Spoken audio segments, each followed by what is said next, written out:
With the NFL draft happening this week, here's my top 15 quarterback prospects going into the 2022 NFL draft. I'm going to have a top 300 big board later in the week, along with my overhyped prospects, as well as my underrated prospects. We're doing a watch along for the draft. Be there for that. We could shoot the breeze and talk football. That's always fun. But what's crack-a-lackin'? It's your boy Baroshmo, just in case you did not know. So go ahead, become a bro and subscribe. Leave this video a thumbs up if you enjoy the content. As always, let me know what you think in the comment section below. Asterisk, there's going to be no highlights in this video because I get hit with copyright strikes all the time whenever I try to use freaking highlights. Maybe I'll get it figured out by next draft, but don't have enough time. Let's go ahead and get into it. Joshua Williams coming in here at 15. This dude, to be fair, I could only find highlights of Fayetteville State. Oh, it's tough to get that Fayetteville State film. I'm just going to say that. But I did watch this guy at the Senior Bowl all through the week of practices as well as the game. The dude has great length, great size. 33-inch arms. That's freaking nuts. And I will say in the drills, he was pretty impressive as I believe it was like 4 to 5 passes that actually went like 10 to 15 yards down the field. He actually had 3 pass breakups. So that dude, he can use his length.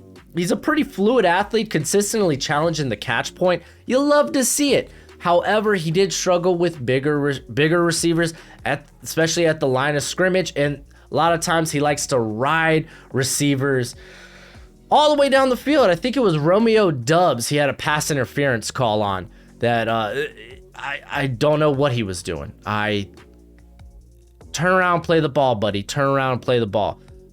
You do expect lower level of competition. It's nice to see him come in, compete. I just think the size is worth investing in. That's why I got him here as a project corner and 125 on my big board. On to number 14, Jalen Davis out of Alabama. He only had 92 snaps coming into the year, and a lot of that had to do with injuries.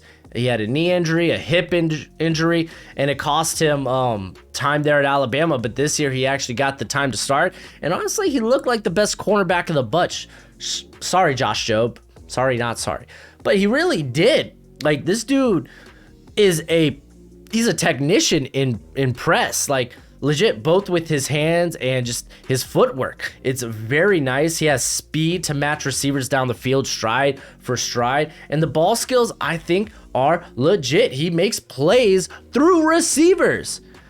He turns around and he can make a play at the catch point. That's solid. I like that. Recovery speed, though, is a bit iffy. It doesn't match initially. It doesn't really match the test, in my opinion, as if he got hit with like a double move or just one misstep and essentially, okay, he's out of the play. Hopefully the quarterback doesn't see the wide open receiver. Overall, though, I really like this cat. I do have concerns with the injury history, but that kind of is what it is. He's 114 on my big board. And number 13, I got Alontae Taylor out of Tennessee, one of my favorite prospects. I actually listed him here as a versatile defensive back because he does kind of have the body type to really, play any position. I almost made his comp Devin McCourty, but I had to calm down. I had to reel back on that. Bobby McCain was another comp I considered, but I kind of settled with Jamar Taylor. I think that was the one Mike Renner gave him, and I was like, yeah, you know what? That's fine. I don't want to just overhype this cat. But the dude's a fluid athlete. Him and Roger McCreery, I thought, were the most fluid athletes at the Senior Bowl. The dude's got good length, 32-plus inch arms, and just his mentality. It's one that could really be played in the box, could play in the slot. This cat hits with violence. That's what I'm saying. I mean, he's already close to 200 pounds, so it's like, get to that 200, you could be a box guy, really, if you really want him to be. He's very reactionary, I'll say that, because like he could come downhill in a hurry. Like, he played a lot of off coverage there at Tennessee, and like he had 2 pick sixes on the year. You'd be like, oh, this guy's ball skills are great, but like you watch him downfield and it's like, maybe they're not as great as I thought they were.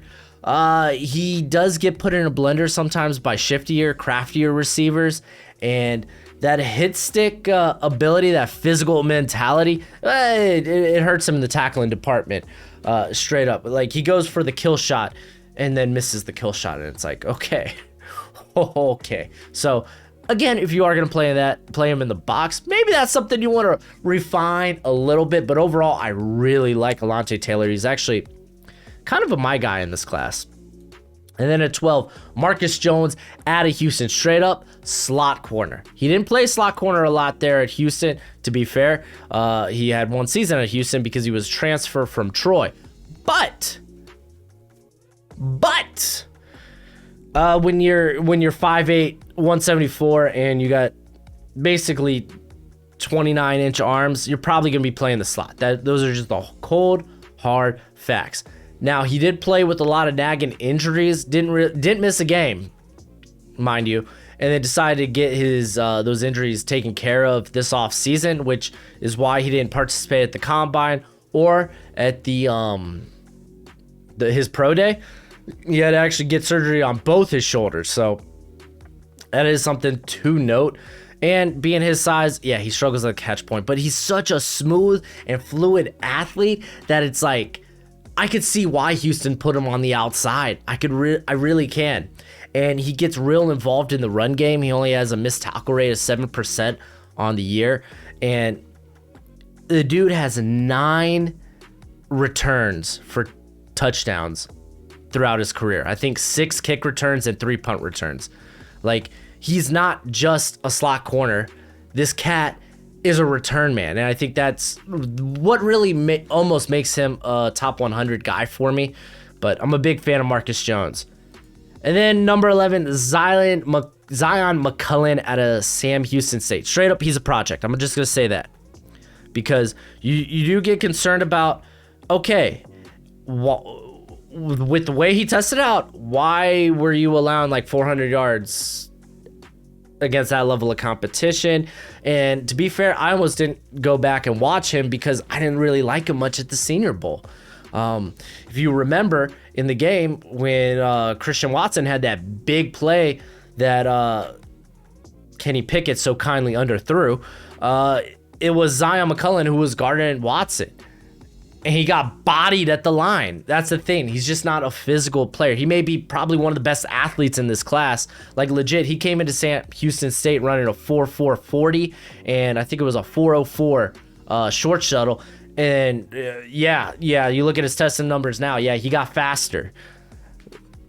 Amazing. Like, he legit tested in the 90th percentile for a lot of these drills. Like, he's such an athletic prospect that you're willing to take a shot on him. He's got legit closing speed. He plays the run actually pretty darn well. He's been preached about as a very high character individual by coaches and other players, but he's just not physical. It's not in his nature to be physical. And if you're not new to the channel, you know I talk about that a lot. I'd rather have a guy who is overtly physical and try to teach him to be less physical than vice versa. Because if it's not in your nature, then it's just gonna be super hard to do, and that's just not him. He's not a physical guy. He would rather mirror a receiver than actually try to put hands on a receiver. He's a cat that just doesn't get his head around to make a play on the football. He rather plays the receiver's hands. And you would think, being such a great athlete, hey, get around, make a play. But yeah, now overall, man, I'm a fan of Mccullen in terms of what he can be. And it really took a lot of convincing to put him in my top 100. Here he is at 98. We'll see. And then at number 10, Martin Emerson at Mississippi State. I'm a huge fan of Martin Emerson. This cat has played shutdown football for 3 straight seasons in the SEC. He is very adept to zone coverage. He played a lot of off-zone coverage there at Mississippi State. And if you're not familiar with Zach Arnett at Mississippi State, like he almost runs like an NFL level like zone scheme. It's very complex. With his length, legit 30, like he's what, 33.5-inch arms. That's ludicrous. I imagine this guy could play press. He didn't play a lot of press at Mississippi State, but enough for me to be like, I see you, Martin. I see you. If you think he doesn't have ball skills, you're a little bit right on that. He mainly plays the receiver and doesn't get his head around, but this dude forces so many incompletions. He forces pass breakups. Like, he had 12 pass breakups in 2020. People will just look, oh, he only had 3 pass breakups this year, but you ignore the 12 he had last year. It's like, yo, calm down. Miss me with that. If you're saying he doesn't get interceptions, all right, I agree with that. He could improve his footwork. He plays real flat-footed and off coverage. That's why I'm like, he's probably a press guy, but he's not going to be a guy that has exceptional explosiveness. You could tell that by just how he flips his hips. Having to like follow guys or coming downhill. He's just not an explosive dude. But he is one of the best run defenders in this class in terms of the corner position. Very solid tackler. And I think he actually led cornerbacks in 2020 in defensive stops. So this cat is pretty darn good. At number 9, Tariq Wynon, another guy that's kind of a project press corner, and he's just built different. Legit built different. It was hard to find a comp. This is the closest I could get. Xavier Rhodes. I think that's a solid comp if he can achieve his potential, because 33 and 5/8-inch arms, ridiculous. 6'4", 205, ridiculous. 4'2", 640, ridiculous. 42 vert, ridiculous. He's just ridiculous. Yeah. That's rare size, length, speed, like explosiveness. You just don't see that. He's so explosive coming downhill off his back pedal, and legit shuts the door on receivers at the line of scrimmage. If you don't know what I mean, go to the Senior Bowl, and he had Velus Jones, one of the speediest receivers in this class, at the line of scrimmage. The dude couldn't get off the line. Like, he got bullied at the line. So much so that the next rep, they were like, okay, take a few steps back, Wynon. And this is where we get into, he's kind of clunky in his transitions. He's not the most fleet of foot athlete in that regard. And it was like a 3-step slant to the inside, and just Wynon had his hands all over Jones in the worst way possible. It was a PI. It was an easy PI.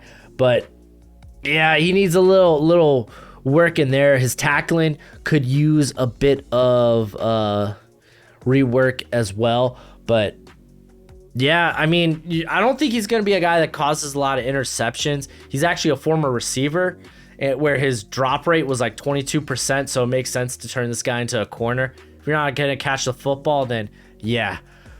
But dude's wonderful, man. You could look at him from his size and his athleticism. He's kind of a freak in that regard.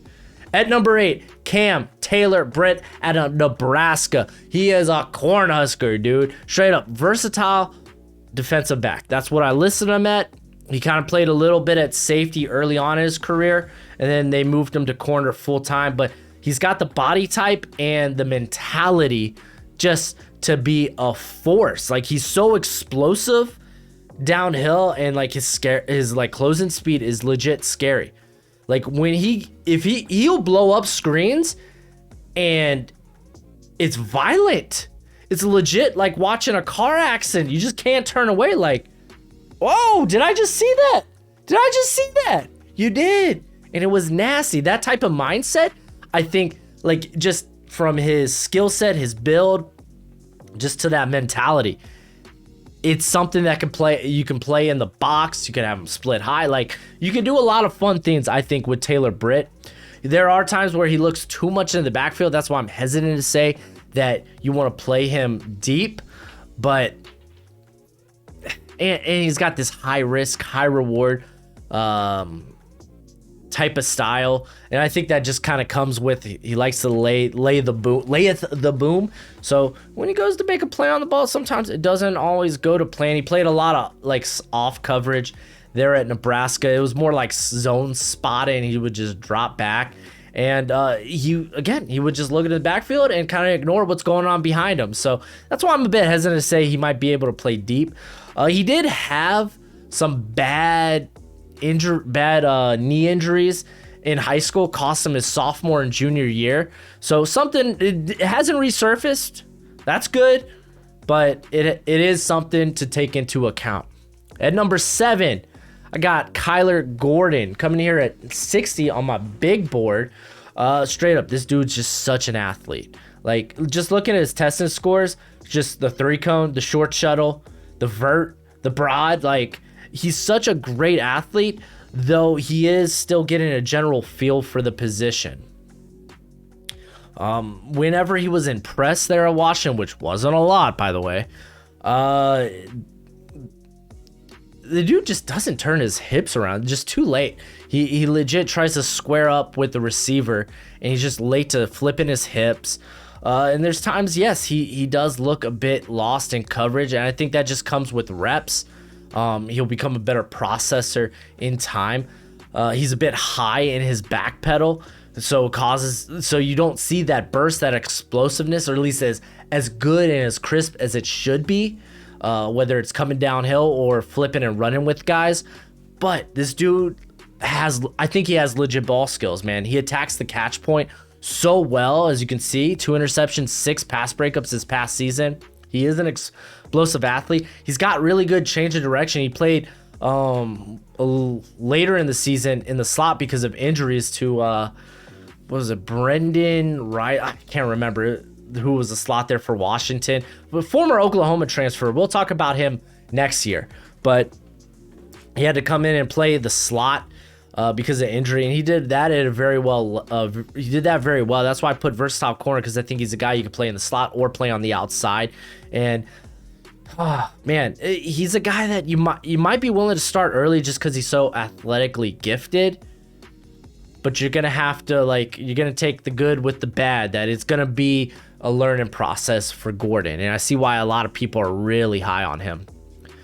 And then on to number 6, Roger McCreery. Big fan. This guy would be going a lot higher if not for the arm length. And listen, if he had 29 and 7/8 inch arms, I wouldn't be too concerned. But you just gotta know, hey, in the NFL, only 4 corners started last year with sub 30-inch arms. And even the ones that did, the best of the bunch were Cameron Sutton and Dante Jackson. You tell me. Some would argue those guys are better off in the slot. But Roger McCreery is just such a good prospect in general. He might not have necessarily the very high-end traits, but they're still pretty darn good. He's such a good press man corner. He uses his hands so well, especially throughout the route, and he attacks the catch point just tremendously. This dude was a problem. 14 pass breakups. Yes, give me more of that. I mentioned him earlier in the video when I said he was one of the smoothest movers there at the Senior Bowl. He is a bit hesitant in zone coverage. He's more of this, I need to see it before I actually believe it and react to it. But again, I think that's just something that comes with playing more zone. In press, you can say that he kind of opens his hips a bit prematurely and goes to play the receiver before they actually make any actual moves. But and I think that becomes a problem with speedier guys like Jameson Williams. Before he got, I think he was ejected for targeting early in that Auburn game, I believe. But before that, he was giving McCreery some problems. So there is that, but I'm not saying he can't play on the outside. I will not say that. I think he can play the slot, and I think if you need him to, he can be a solid corner out on the outside. It's just with that arm length, the odds aren't particularly in his favor. So that's why he's here at 49, making it in the top 50, baby. Let's go to number 5. Andrew Booth Jr. I know a lot of y'all are going to like this comp. Jalen Johnson, because I really feel like this is actually a really good comp. He played a lot of zone there at Clemson, so he's not too experienced with man coverage or even press coverage to some regard. And he in 2020, he was kind of a part-time starter, but he saw decent playing time. I think he had like 300 some snaps in 2020, and then he became the full-time starter, and he had at least a hell of a last 4 games where he had 3 pass breakups and 3 interceptions. He was pretty darn solid. Like, this dude has great footwork. He can mirror legit anybody, and he's not one of those guys that needs to see it to believe it. He has such a great feel for what the opposing receiver is gonna do that he can almost jump on the ball. It's just legit. I really think he's a very explosive athlete. He's got great short area quicks, which leads me to believe he could also play in the slot if you need him to. However, unfortunately, we didn't get to see him test out. I don't think that hurts him none. You could just rely on his tape. Again, with tested numbers, it's supposed to reinsure what you saw on tape. Like, if a guy tests differently than how you graded him or evaluated him, then go back to the tape, see what you missed. Or maybe it's just one of those cases where the testing just doesn't match the tape. There are instances of that. Who's that Pittsburgh tight end? Lucas Kroll? Like, the guy tested out great, and I'm like, no. I did not like what I saw on tape. No. But back to the corners. When it comes to Booth, he can be a better tackler. He's more of a dive and drag guy, and bigger body receivers gave him a problem, especially early on. Go to the NC State game. Mecca Amizi? Just gave him a world of problems. So there is that, but he is an interesting enough prospect that I think we maybe see him come off late second or late first, early second. There we go. And if he does sneak into the top 20, I ain't gonna surprise me none. At number 4, Kaiir Elam. Absolutely love Kaiir Elam. This is the case where, hey, you can't teach, if a guy's just not physical by nature, it's a steeper uphill climb to teach them to be more physical. This is the opposite end of the spectrum. This dude sometimes gets a bit too handsy. Honestly, he had a down year this year because they started flagging him a lot more because he puts his hands on the receiver for way too long. But I'd rather teach a guy like this to be less physical because he has been extraordinarily good in the SEC for the past 3 seasons. Since the moment he stepped foot on campus there at Florida, he was a starter and he was hella good, dude. I love how this dude can stack guys at the line of scrimmage. He can be a bit, I'd rather say hesitant. I don't think he's slow. I think this dude can be like explosive. He accelerates actually pretty well out of his breaks, but I think he's a bit more hesitant to come down and play the run. But I mean, he's not extraordinarily explosive. That's just not him. But I think he's got good closing speed. Like, he makes plays on the ball. He's always going to be around the catch point. I just love this cat. Trayvon Mullen, honestly, I thought that was a solid comp too. Honestly, I'm pretty happy with a lot of the comps with the corners. I felt a bit weird, like with the offensive line comps. I was just like, man, I'm not completely sold. Again, I hate comps in general. People take them too verbatim, and that's not necessarily what they are. But anyway, number 3, Trent McDuffie. Talking about comps, don't take them verbatim. I'm just saying I think he has the versatility like a Jair Alexander that he can play in the slot. And I mean, a lot of guys, like a lot of teams, defenses are moving their best corner to the slot, or they're having to move around a lot more. And I think Trent McDuffie can do that because this dude is athletic. He's strong. He's probably up there with Emerson in terms of one of the better tacklers in this class. I love his speed, his burst, his short area quicks. Like, you just love it. And I think he's an elite processor. Like, he will not bite on double moves, and as the game goes along, he just gets more dangerous. like that anticipation gets better. His route recognition, understanding route tendencies, it just gets better. And that's why teams opted not to throw to him a lot throughout his career, which means we don't know what he looks like in terms of ball skills. I put ball skills are a question mark because they just don't throw at him. You could throw it up there, lacks ideal length, but again, being a less than an eighth of an inch away from 30, I'm not too worried about it. Not much press and man coverage there coming out of Washington, but I think he's built for the NFL, and I'm very high on him. McDuffie's a guy that's either you love him or hate him. He's that type of prospect. If you don't like him, he's probably like 40 or 50 on your big board. For me, he's 10. I really like him. And then at number 2, Derek Stingley at 6 on my big board. I put it as a press man corner. I think he can play zone. I'm just gonna say that I really think he can play zone. It's just something he's gonna have to get better at further down the road. He just doesn't have a great feel for zone, and a lot of people will point out like the UCLA game. That's where he was beat. It was in zone coverage where he was playing in the slot and off coverage, which, by the way, that's not how you effectively use Stingley in the first place, but is what it is. And he passed Kyle Phillips off prematurely, and then he went to go chase him down, which he did do, and then he missed the tackle. Tackles are going to be an issue with him. But you know what? I don't really care if my corner could tackle. Can he cover? And I think Stingley can.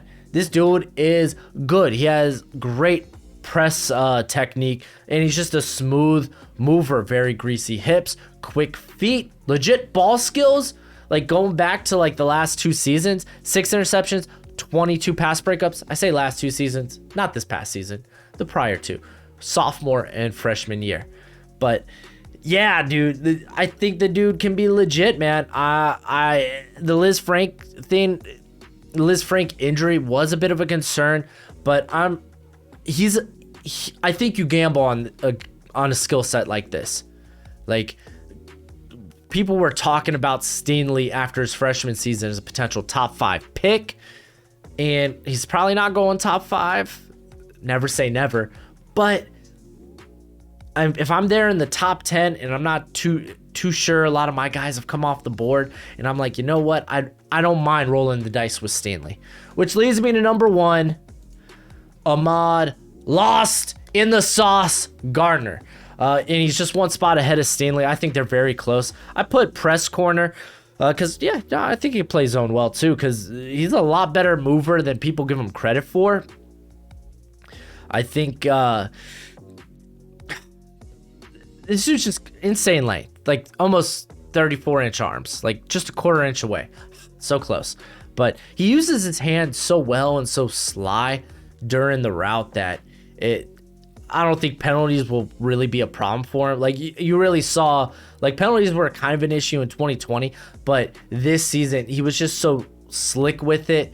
It wasn't necessarily a case of they weren't pulling the flag. It was, no, he was good at using his hands. I mean, half his career snaps have come in press. He's very experienced in that regard. So much so that, like, legit, Kobe Bryant, who just missed out on the list. I'm sorry. I know there's a lot of Kobe Bryant fans out there.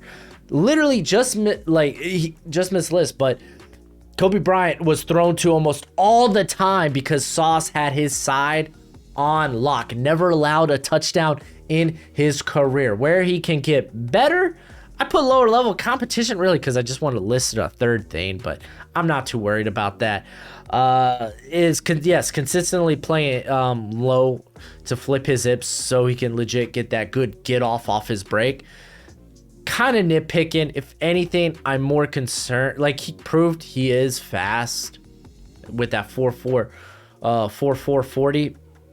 A lot of 4s there, but and again, going back and watching him, like, the dude can move. He can mirror and keep up with guys, and with that type of length, he is legitimately one of those corners that are, I'm gonna put hands on you. I'm legit gonna lay hands on you, and you're only gonna be as fast as I'm willing to let you be, and I love that.